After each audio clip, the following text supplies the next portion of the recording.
Hi guys!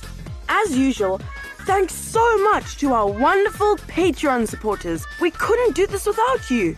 Our latest special story for our Patreon supporters is called 12 Windows. So the fox jumped, flipped, and landed as an animal trainer. He told the young man, "Jump and flip like me." and the young man did so and landed as a flea. You can listen to this story and many more Patreon special stories by supporting us on patreon.com, where you can search for By Kids for Kids Storytime, and you can even buy our audiobooks from our website, bykidsforkids.co. And now, it's time for The Wizard of Oz by L.Frank Baum. Chapter 12, The Search for the Wicked Witch, Part 1. The soldier with the green whiskers led them through the streets of the Emerald City until they reached the room where the guardian of the gates lived. This officer unlocked their spectacles to put them back in his great box, and then he politely opened the gate for our friends. "Which road leads to the Wicked Witch of the West?" asked Dorothy. "There is no road," Answered the guardian of the gates. "No one ever wishes to go that way." "But then how are we to find her?" "That will be easy, for when she knows you're in the country of the Winkies, she will find you and make you all her slaves." "Perhaps not," said the Scarecrow. "For we mean to destroy her." "Oh, that is different. No one has ever destroyed her before, so I naturally thought she would make slaves of you, as she has of the rest. But take care, for she is wicked and fierce, and may not allow you to destroy her. Keep to the west, where the sun sets, and you cannot fail to find her." They thanked him and bade him goodbye and turned toward the west, walking over fields of soft grass dotted here and there with daisies and buttercups. Dorothy still wore the pretty silk dress she had put on in the palace, but now, to her surprise, she found it was no longer green, but pure white. The ribbon around Toto's neck had also lost its green color and was as white as Dorothy's dress. The Emerald City was soon left far behind. As they advanced, the ground became rougher and hillier, for there were no farms nor houses in this country of the West, and the ground was untilled.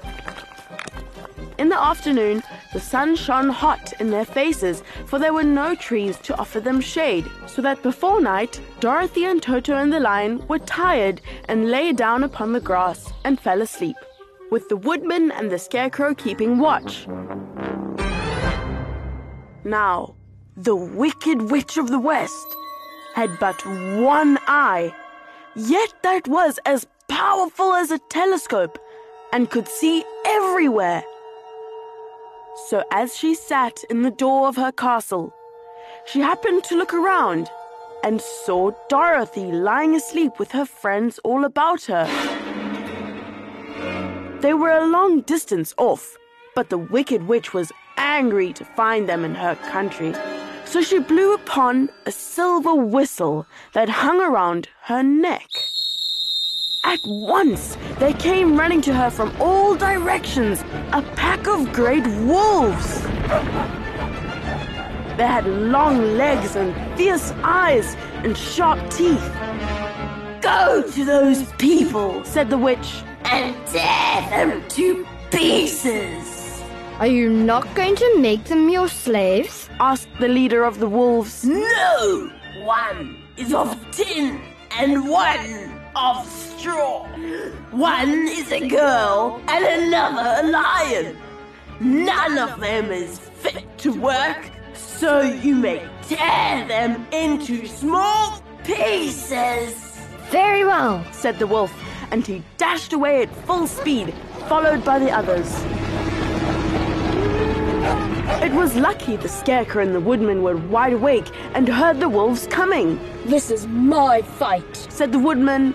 "so get behind me, and I will meet them as they come." He seized his axe which he had made very sharp, and as the leader of the wolves came on, the Tin Woodman swung his arm and chopped the wolf's head from its body so that it immediately died.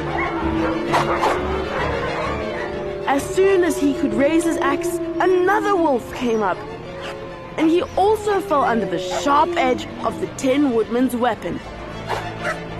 There were 40 wolves, and 40 times a wolf was killed, so that at last they all lay dead in a heap before the woodman.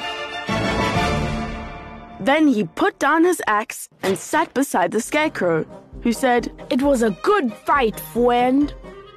They waited until Dorothy awoke the next morning. The little girl was quite frightened when she saw the great pile of shaggy wolves, but the Tin Woodman told her all. She thanked him for saving them and sat down to breakfast, after which they started again upon their journey. Now this same morning, the Wicked Witch came to the door of her castle and looked out with her one eye that could see far off. She saw all her wolves lying dead and the strangers still traveling through her country. This made her angrier than before, and she blew her silver whistle twice. Straightway, a great flock of wild crows came flying toward her, enough to darken the sky.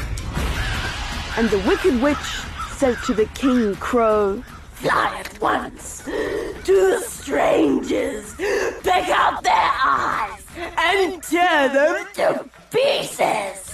The wild crows flew in one great flock toward Dorothy and her companions. When the little girl saw them coming, she was afraid.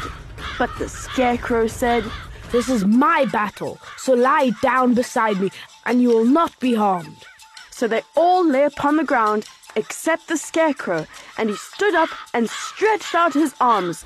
And when the crows saw him, they were frightened, as these birds always are by scarecrows, and did not dare to come any nearer.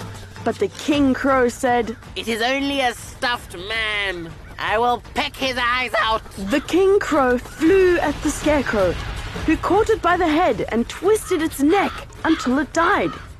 And then another crow flew at him, and the Scarecrow twisted its neck also. There were 40 crows, and 40 times the Scarecrow twisted a neck until all at last were lying dead beside him. Then he called to his companions to rise, and again they went upon their journey. When the Wicked Witch looked out again and saw all her crows lying in a heap, she got into a terrible rage and blew 3 times upon her silver whistle.